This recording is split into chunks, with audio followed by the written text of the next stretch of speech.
Alors on va passer maintenant au trou numéro 12, Sylvain. Une présentation aérienne de ce trou qui est très typique de Saint-Omer. Oui, très typique de Saint-Omer. On a un parcours, on a la chance d'avoir un parcours sportif, vallonné, physique. Le trou numéro 12 est un par 4 en dogleg droite, tout en montée. Donc le coup parfait, c'est une longue mise en jeu plutôt sur le côté gauche afin d'épouser la pente et de revenir sur le centre du fairway. Et on l'a vu, un énorme dénivelé. Le premier coup qui part. Voilà, ici, la balle rebondit, la balle kick dans le semi-rough, donc elle n'y reste pas et il va se retrouver en position parfaite ici au centre du fairway pour attaquer le deuxième coup. Il ne faut surtout pas chercher à taper trop à la corde, on peut se retrouver soit hors limite en cas d'effet à droite, le vent pousse à droite en plus, ou gêné par des arbres et incapable d'attaquer le second coup, le green au second coup. Voilà, il est parti très à droite. Darren Fichardt, regardez, il y avait les spectateurs. Il est à gauche. À gauche, pardon, à droite de l'écran. À droite par rapport à l'écran, voilà, à gauche. Alors on voit son coup de départ. Oui, c'est un peu bloqué. Il n'y a pas beaucoup de relâchement dans son mouvement. Je l'ai observé un petit peu au practice. Là, on sent encore une fois qu'il y a une gestion. Effectivement, le jeu, c'est de serrer à gauche, mais trop à gauche, il va rester dans la butte et dans le rough, ça va être très compliqué pour le second coup. Alors Wakefield, lui, il est parti. Oh, j'ai l'impression qu'il a tapé un arbre. Il a tapé un arbre, Simon Wakefield. Oh, il est pas content, regardez. Et sa balle qui lui revient, elle n'est pas dans les pieds, mais presque. Ah oui, mais ça, c'est un très mauvais coup. Ah oui, c'est un très mauvais coup, là. Là, il a l'air de se tenir la tête. Je crois qu'il n'a pas compris du tout ce qu'il avait fait. Je pense que c'est un socket. C'est ni un push, ni un slice. Il a dû faire un coup, pratiquement un coup de débutant qui est parti complètement à droite. Et se retrouver sur le fairway après un socket, je crois que c'est une chance. Là, il y a eu pas mal de réussite. Il a eu de la réussite qu'elle revienne au moins sur le fairway, alors que Darren Fichardt, quant à lui, il continue à jouer et un petit peu dans les pieds des spectateurs. On revoit ici son coup sur cette superbe loupe. Bon, là, il est très mal, de toute façon. Il est dans le rough avec la balle très en dessous des pieds. C'est hyper difficile à gérer. Les deux joueurs sont dans le dur. Et Simon Wakefield, oh, superbe coup de fer, là, remarqué. Il s'est reconcentré, là, ça revient, là. Ah, là, il a vraiment attaqué le drapeau et il est en train de sauver, si l'on peut dire, ce trou-là. Réflexe de champion, son mauvais coup, son socket, je crois qu'il a oublié instantanément. Et puis, allez, on repart à l'attaque. Magnifique coup de wedge. Ouais, il est content. Il a alterné le pire et le meilleur en quelques minutes, Simon Wakefield, alors que, encore une fois, le public continue de s'amasser autour de cette partie. Darren Fichardt maintenant qui va essayer d'aller à proximité du drapeau sur ce trou numéro 12. Un coup magnifique, superbe. Tout en touché, du rough, en descente, très bonne vitesse de balle à la sortie du club et un coup vraiment dosé, très très bien, magnifique. Alors l'un ici est en 3 coups, c'est son 4e pour... Voilà, c'est le putt pour le par. Voilà. Ah, super. Super pour Darren Fichardt. Super, parce que là, il peut mettre la pression sur Wakefield. Il sauve son par. Là, il sort du green. D'ailleurs, il a un petit peu moins le masque. Là, on le voit tout plus détendu. Et derrière, la pression. Pression pour Simon Wakefield après ce coup intermédiaire, ce coup de fer qui est allé taper l'arbre. Et ah oui, bogey quand même. Ce sera deux putts. Enfin, c'est pas encore rentré. Bogey si tout va bien.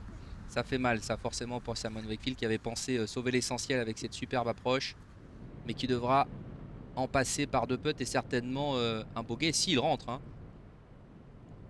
À ce trou numéro 12, ça y est. Moins dur. Bien joué.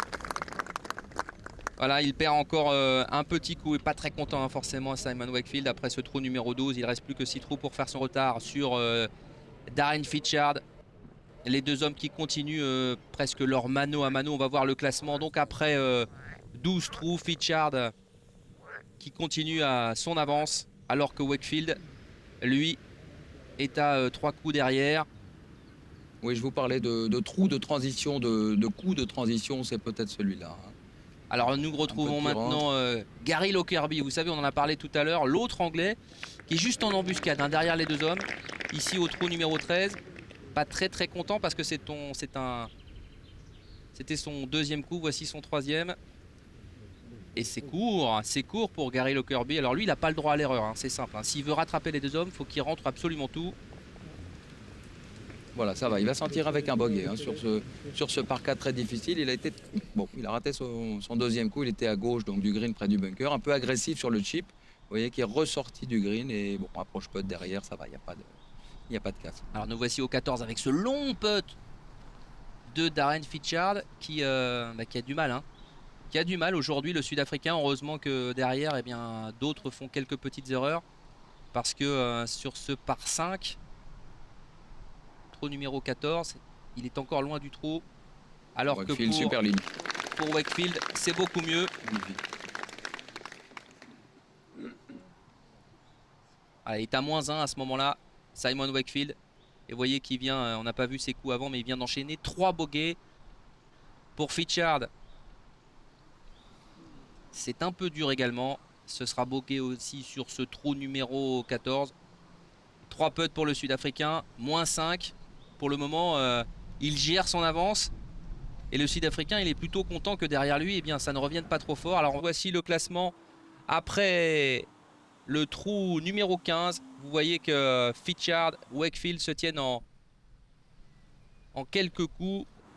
Alors on va voir maintenant ce que va réaliser Gary Lockerby, qui lui approche de la fin de sa partie. On le retrouve au départ du 17. Trou numéro 17, un long par 3. Vent arrière, remonter un green comme tous les greens de Saint-Amer, légèrement vallonné. En double plateau, le drapeau est aujourd'hui sur le premier plateau, légèrement à droite. Donc il ne faut pas être trop agressif à aller chercher le drapeau, sinon on risque de se retrouver long à droite et avoir un chip compliqué. Donc on a une majorité de balles qui sont gérées plutôt sur la partie gauche du green. Alors attention, ce long putt qui se dirige vers le trou. Et c'est dedans.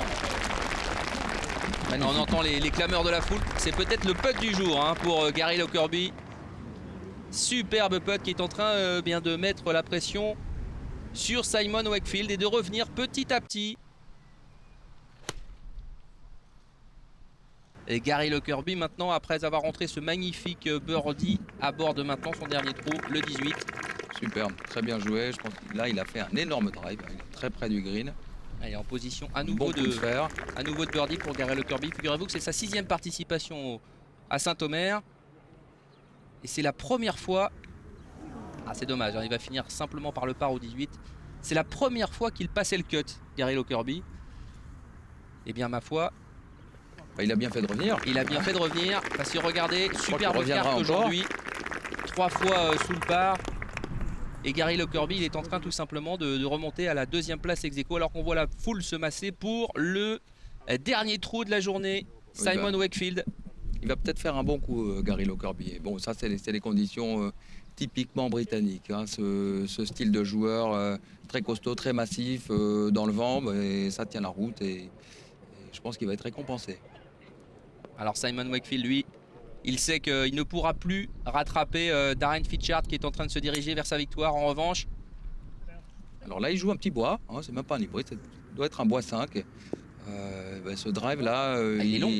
Il est long, j'ai l'impression qu'il est à gauche. Hein, il est à gauche, oui. Là, il est à mon avis sous pression ou un peu fatigué parce que le drive, il n'a pas avancé. Hein, tous les joueurs sont pratiquement 50 mètres plus loin sur ce trou. Voilà, hein, il a senti tout de suite que le coup était rabattu. Hein, il a fait un pull. Alors que Fitchard, lui, aborde ce dernier trou en vainqueur annoncé, sauf catastrophe pour lui. Avec ses 3 coups d'avance au 18, il sera sacré dans quelques instants. Et puis, bien regardez, superbe. On va pas dire que c'est parfait, mais en tout cas, largement de quoi assurer le par pour le Sud-Africain. Voilà, il n'a pas fait de coup exceptionnel, mais il a très très bien géré son parcours. Ici, le danger, le 2e coup du 18, le vent en fait est arrière et pousse un petit peu sur la droite. Vous voyez que le drapeau est placé très près du bunker. Donc là, il n'y a vraiment pas lieu pour lui, en leader, d'aller chercher le drapeau.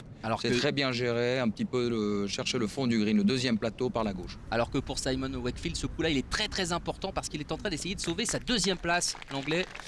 Et son approche est un petit peu courte. Il aura un chip un peu court. Il a joué un club peut-être trop ouvert. Les greens roulent très très bien, mais avec le vent contre, voilà. Il aura un peu de pas évident pour sauver le par et sa 2e place. On va le voir dans quelques instants, alors que pour Fitchard, qui choisit de putter d'ailleurs. Vous savez, putter, moi je conseille à tout superbe. Le monde. Il a failli finir par le birdie de la journée, Darren Fitchard, salué par la foule. Il ne faut vraiment pas hésiter à putter en dehors du green. On n'a au moins aucun problème, surtout pour les amateurs, ni de top ni de gratte. Hein. Il y a beaucoup moins de soucis de contact de balle avec le putter. Bon conseil alors, hein, à vous tous qui nous écoutez. Ne cherchez pas trop à faire du style avec des belles balles lobées. Alors que pour Wakefield, eh bien, ce sera bogey sur ce 18. Ah oui, et c'est la deuxième place. Sans conviction. Hein, deuxième place qui s'envole pour l'Anglais qui a cherché toute la journée à revenir en vain sur Darren Fitchard et qui finalement voit sa deuxième place qu'on lui promettait acquise par un autre Anglais, Gary Lockerby. Et Darren Fitchard qui dans quelques instants va être sacré nouveau vainqueur de l'Open de Saint-Omer. 16e édition, c'est le 16e vainqueur différent. Sylvain, voilà les clameurs de la foule, les applaudissements. Magnifique, un beau champion, bien géré. Il n'a pas fait une partie exceptionnelle, mais il a très bien géré son avance. Il a failli quand même être rattrapé, il a tenu sous le regard de sa femme. Sous le regard de sa femme qu'on voit voilà, qui juste un derrière. Petit peu les cheveux, mais elle a l'air libérée maintenant. Ouais, je pense que il est content, Darren Fitchard. Pas spécialement très expressif. Mais il remporte à 37 ans sa 3e victoire sur le Tour européen, certainement l'une de ses plus belles. Voilà. Il a de quoi être heureux, il avait la pression ce matin, ce dimanche matin au départ de ce 4e tour. 5 coups d'avance et puis belle image, félicité par Simon Wakefield, l'Anglais.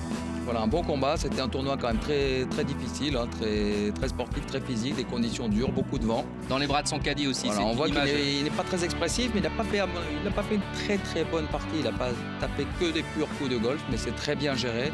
Il a tenu, il a bien serré la partie. Et on voit ici le classement, le premier français, Brasilier, Kaleka à +5, ils sont 15e. Lorenzo Vera aussi, on va écouter Darren Fitchard qui nous dit qu'il est forcément très heureux. C'est pas facile, dit-il, d'aborder la journée en leader. J'ai essayé de pas faire trop de fautes. Au final, j'ai pas très bien joué, avoue-t-il, mais ça suffit pour gagner. Voilà, Darren Fitchard, un beau vainqueur pour cette Open de Saint-Omer. Quand il dit pas très bien joué, c'est qu'il n'a pas tapé que des purs coups de golf. Voilà. Et Jean-Jacques Durand qui lui remet la coupe promise au vainqueur. Merci beaucoup, Sylvain, d'avoir été avec nous. Merci à vous, Denis. Un beau vainqueur et à l'an prochain pour tous les amateurs de golf à Saint-Omer. Vive l'Open de Saint-Omer, vive le golf. Saint-Omer, présenté par Neuflis ODC.